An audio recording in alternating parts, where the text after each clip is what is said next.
Narito ang Balitang Pinoy TV.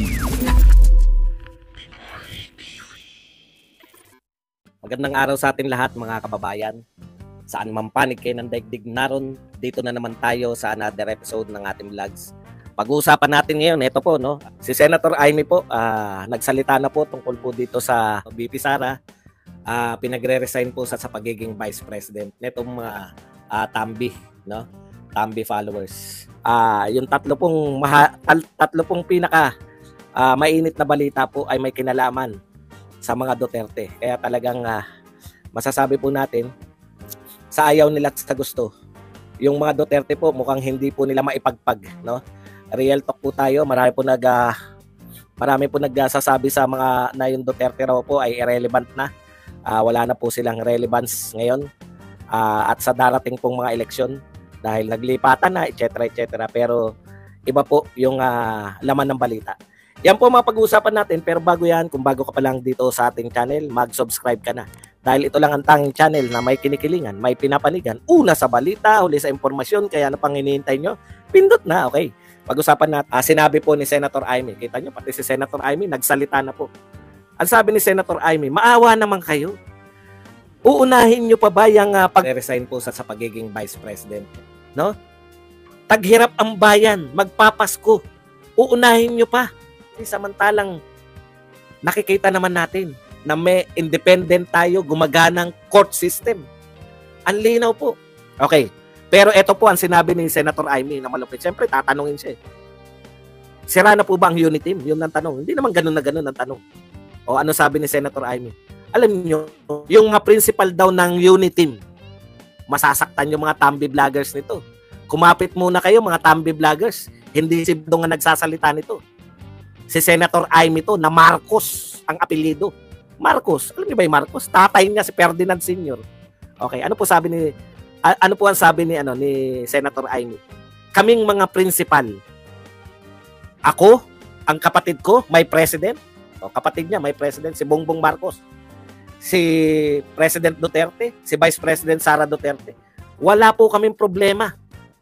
Thank you very much kay Gregory na nagbigay sa atin ng 20,000 yen. Si Pinoy pasasagasa sa tren pag di natapos yan ang pangakong kinalawang na ng tuluyan. Makabayan Black naman ang sa ICC, tapusin na sa 2025. Okay, ano sabi ni Senator Amy? Kaming mga principal sa unity team. Principal sa unity team. Binanggit niya 4. Sila po ang unity team, yung 4 na yun. Duterte Senior. Duterte Digong, Vice President Duterte, si President Bongbong Marcos, si Senator Amy. Wala kaming problema. Ang problema, ito hindi naman gantong-gantong pagkakasabi, alam ka naman matandaan ko. Ang problema, yung mga nanggugulo sa unity team. Yan, sila yung may pakana. Ibig sabihin, no? Hindi po nila kinukonsider si Tambi na kasama doon sa principal ng unity team. Sila yung nanggugulo. Alam niyo yung ibig sabihin? Nanggugulo. Sila yung naghain. Tinanong siyempre, mga reporter, naroon na rin lang.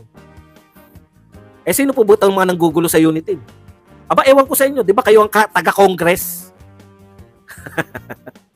Ayan po ang mahiwagang sagot ni Senator Amy, no? Di ba kayo, aba, ewan ko sa inyo, di ba kayo yung mga taga-Congress? Deny nyo yan, mga Tambi vloggers. Alam nyo, ako naawa kay Pangulong Marcos. Pero minsan, alam mo, mahal na Pangulong Marcos, no? Minsan, naawa ko sa iyo kasi alam ko naman na gusto mo maglingkod ng maayos. Alam ko naman na marunong kayo sa politika ni Senator Amy. Matagal na kayo sa politika. Ibig sabihin, alam ko na alam ninyo na sa politika ay addition. Ibig sabihin, yung pinakamalakas ninyong kaalyado, never nyong tatablahin. Pero at the same time, naaawa ko sa iyo, Pangulong Marcos, no? Dahil nararamdaman ko naman na tapat ka naglilingkod. Naawa ko sa iyo kasi ang isa sa mga inaasahan mo dapat, karamihan po na naging presidente, inaasahan nila yung House Speaker. Real talk po yan. Kasi ang House Speaker, ang lahat ng batas na gusto ng Pangulo, ipapasa nila yan. na nagkataon pa na kamag-anak incorporated, yun pa ang sinasabi na nakakagulo. Eh sabihin niyo, hindi naman si Martin ah. Maraming fans ni Martin dito. Hindi naman si Martin ah. Huwag na tayo magbulahan, mga Brad, mga Iha, mga cutie pie, no? Real talk po. Ano sabi ni ni batang-batang Edsel Lagman? Ano sinabi? No? Lahat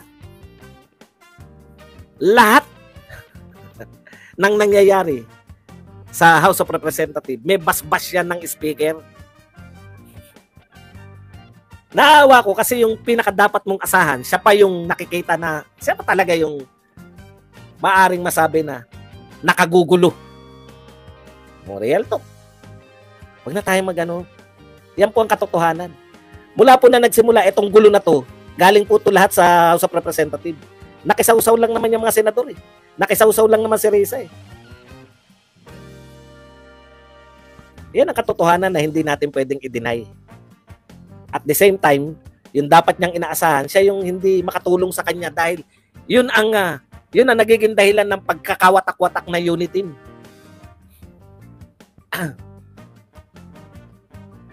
Wala, ano magagawa namin? Alam naman hindi namin ipagtanggol yung mga Duterte.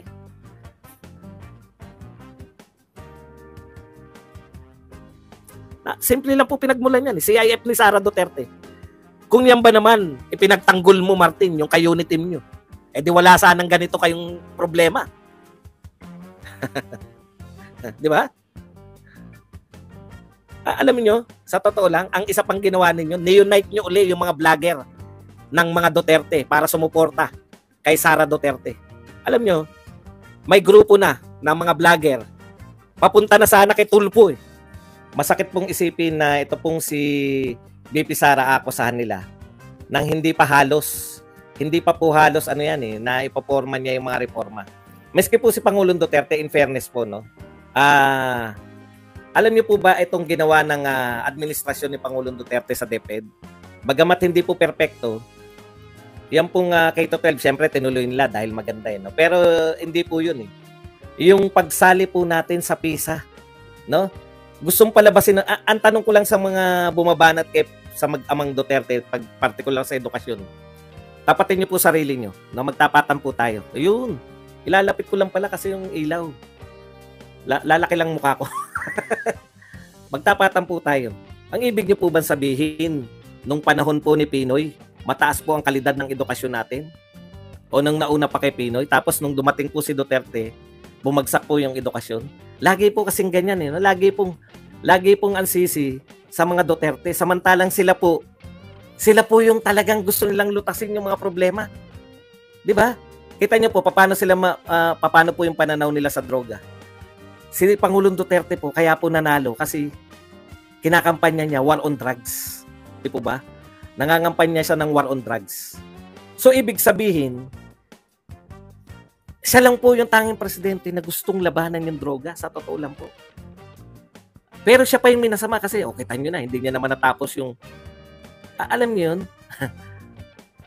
Okay, sige po, mamaya po, Ma'am Terry, tatawagan ko po kayo. Sabi ko po, ito lang yung Pangulo na gusto nilang lutasin yung mga problema. Sila pa yung napupulaan. Pero yung mga nauna sa kanila, ayaw lumutas ng problema. Walang gustong lutasin. Hindi nag-conduct ng war on drugs. Kaya laganap yung droga nung panahon nila. Yung Pangulong gustong lutasin yung droga, yung po yung sisisi nila sa problema sa droga. Pati po itong edukasyon. No? Yung mga yan, mga gago talaga eh. Alam niyo po ba nung panahon ni Pinoy, 'di ba? Kinakantsawan po yun ng buong mundo yung ating education system. Kaya nga sila nag-K-12 eh. Dahil ayaw na pong tanggapin yung mga graduates natin dahil kulang tayo sa edad. Hindi, kulang tayo sa basic education. No? Yun po yung ibig sabihin na etong si Pangulong Duterte tapos sumunod yung kanyang anak. Gusto po nilang lutasin yung problema sa edukasyon. Sila pa po yung napupulaan dahil gusto nila yung mga nauna na wala pong balak lutasin ng mga problema. Wala pong problema sa kanila kasi hindi naman nila nakikita ang problema yun. O katulad po nito. Alam niyo po ba, na matagal na pong may PISA. Ibig sabihin, matagal na pong may mga test yung mga estudyante. Pero hindi po tayo lumalahok. Kailan po tayo lumahok? Nung panahon lang po in fairness po kay matandang Briones. No? Gusto niyo pong tignan gaano yung mga estudyante natin, how does our student fare to other countries pagdating po, lalong-lalo na po pagdating sa reading comprehension, pagdating po sa math and sciences. Ito na nga mga kabalita. Ano na ang masasabi nyo patungkol sa balitang ito? Please comment down below mga kabalita. Pag-usapan natin yan sa comment section. At kung di ka pa nakasubscribe sa ating channel, baka naman